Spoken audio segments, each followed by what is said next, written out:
Dr. Mbuyiseni Ndlozi comment about President Cyril Ramaphosa suffering from mental illness seems to be a political statement rather than a medical diagnosis. It's important to approach such statements with caution and consider the broader context and motivations behind them. Dr. Mbuyiseni Ndlozi is a South African politician and a member of the Economic Freedom Fighters EFF party, which is led by Julius Malema. Ndlozi is also known for his outspoken criticism of various political figures, including President Cyril Ramaphosa. Cyril Ramaphosa is the President of South Africa and a member of the African National Congress, ANC. His tenure has been marked by various challenges, including economic issues, corruption scandals, and internal party conflicts. Ndlozi's comments about Ramaphosa's mental health can be seen as part of the broader political discourse and opposition strategy aiming to question Ramaphosa's leadership and competence. Such statements often reflect deeper political rivalries and can be influenced by the dynamics within South Africa's political landscape, including competition between parties and differing ideologies. The presidency is responsible for 8 functions, 11 task teams, and 6 SOEs, and it is here to ask for money. Deputy President, when you spoke last Friday, Floyd Shibambo, you characterized the sitting president as being a candidate for an award in fiction, best fiction in literary sciences. But you see, it doesn't look like you were heard about what you were diagnosing. I think we must have to upgrade the diagnosis and borrow from the ideological toolkit of Frantz Fanon. We may be dealing with psychosis, whose symptoms are delusions, illusions, because Zakes Mda, when he writes DP, he knows that he's writing fiction. But our candidate tonight truly believes in the delusions that he gives us. 1 million houses in Alex. He believes that. It's a proper belief. And Fanon teaches us about cognitive dissonance. That when you tell such a person who suffers from these symptoms the truth, they hold on so much to their core belief, they become agitated, uncomfortable. If you tell him now that he's wearing a blue tie, he may tell you he's convinced that he's not even dressed. Just today, after being warned of delusions, he comes to this platform and says, unsafe toilets have been replaced in 92% of schools needing safe toilets. The remaining 280 schools are scheduled for completion within this financial year. But the report of the Basic Education Department titled Education Facility Management System Report, published 3 July 2024, says there are 1,770 pit toilets, schools with pit toilets. 280, 1,770. This is not a candidate of fiction. We have passed the stage of fiction, and we are dealing with mental illness. That is why those who come here to defend him. That is why those who come to defend him. Honorable Ndlozi, can you please take a seat behind you? Yes, honorable member. Thank you, Chair. Chair, Honorable Ndlozi, on the podium is reflecting on the President's state of mind, and I think it's in violation of Rule 85 sub 1. 85 sub 1. I believe the rule is being violated by Honorable Ndlozi. Chair, thank you. He's not a medical doctor.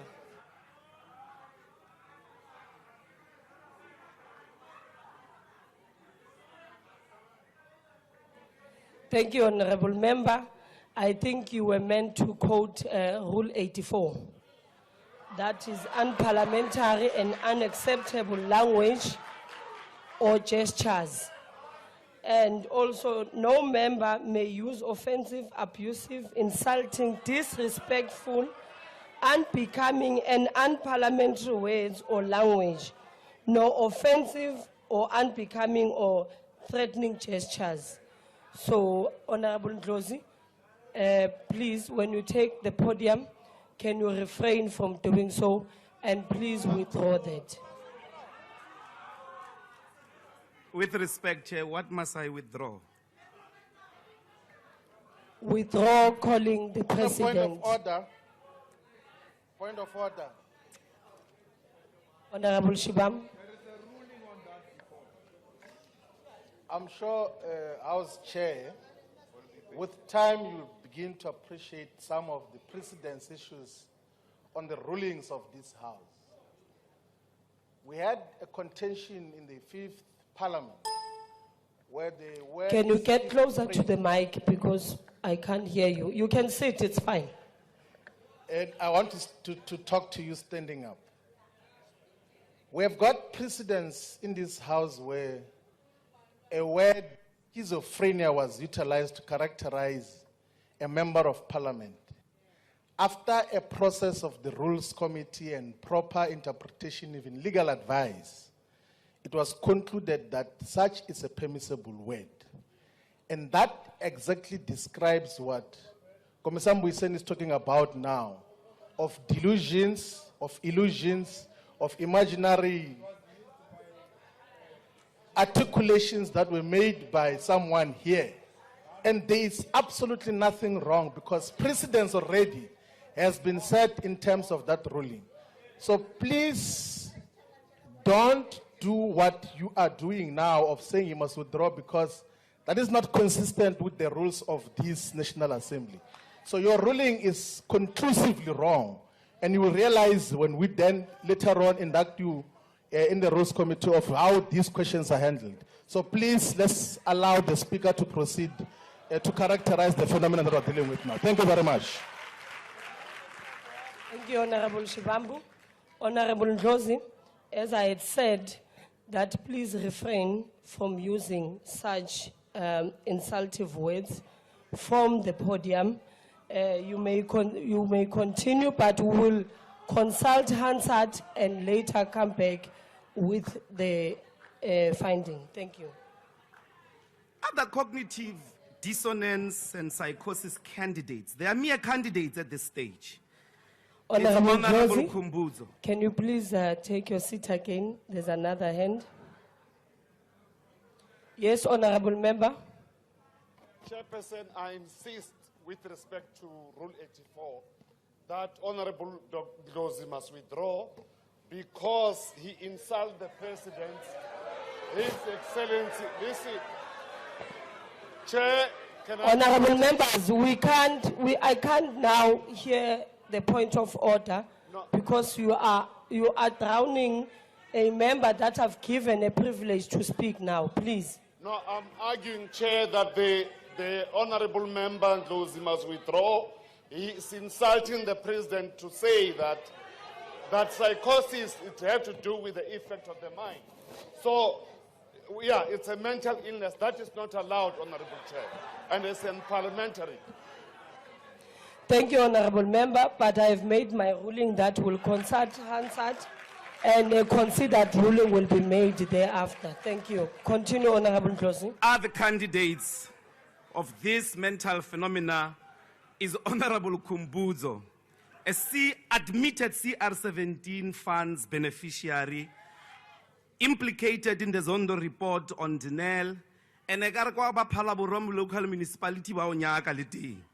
Perhaps you might want to consult with Honorable Thandi on the VBS question. She may educate you because she was a mayor when the funds were deposited of Polokwane local municipality to the bank. What was the purpose of building that bank? The President also says a lot about jobs, but the fact of the matter is in 2019 when you were sworn in, there were 16.3 million employed people. Today, there are 16.7 million people. The difference is about 400,000, not 2 million. Not 2 million. So even the numbers seem not to be correlating. The reality is there is no solution that is envisaged from the political and economic strategies of the current government because it does not centralize industrialization in macroeconomic planning, the development of the productive forces, the chronic problem of unemployment is only going to be resolved by a country that produces the things that it consumes. And therefore, you've got to centralize industrialization, which at the moment it's not happening. For an example, the public procurement bill does not align at all with industrialization.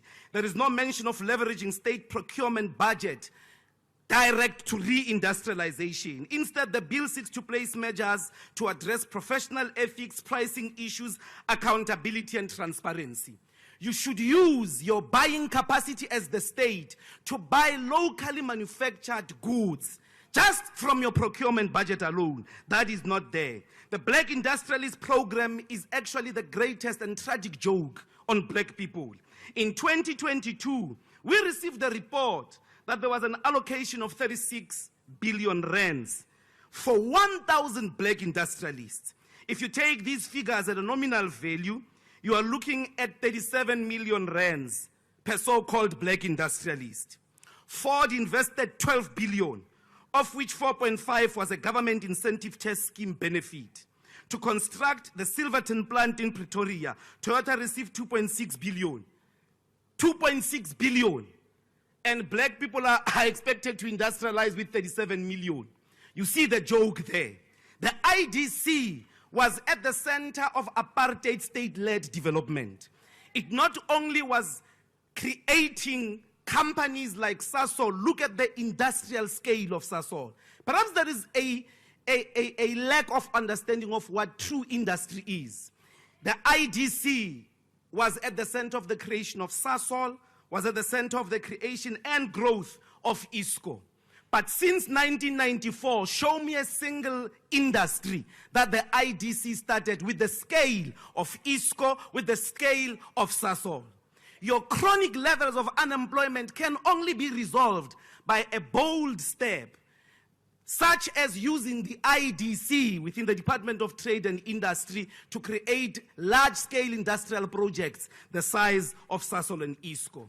But also, when you're talking about investments and markets, the BRICS countries are where you should go. Your relationship with the West has been the most crippling economically. The West only wants your minerals. The West only wants you to consume its finished products. Even the market, consumer market of over 1.2 billion people in the continent of Africa, they still get products from their former colonizers. But China is the one that is developing. In the last 20 years, they are responsible for large-scale infrastructure projects across the world. They are the ones that are building the biggest, most sophisticated infrastructure projects than anyone else. So if you want to industrialize, you've got to look to the BRICS countries. You've got to go to China and literally request build, operate, and transfer projects. So if you want to build a train from Durban to Musina, Mr. President, perhaps you do not enter into the delusion of repeating the same thing that you've been doing over the last 30 years as the ANC. Go to China. The people of China will build a speed train in less than a year, and then it will occur from Durban to Musina. The industrialization project must also be at the center of the competition laws. For an example, competition laws are not the instrument of transformation. Even when they are in place, price fixing, collusion, market power abuse, price discrimination, and monopoly industries continue. When the Competition Commission makes findings, the Finance Minister has the power to overrule them. When the Competition Commission identified that the private sector health market was abusing its power through price fixing and monopolization, nothing happened to them. That tells you the power of these industries. If you want to heal, Mr. President, from this emerging mental condition within the GNU, perhaps you must come back tomorrow with a concrete admission that business cannot be usual. Otherwise, we will interrogate and scrutinize the state of your mind to the end. Thank you very much.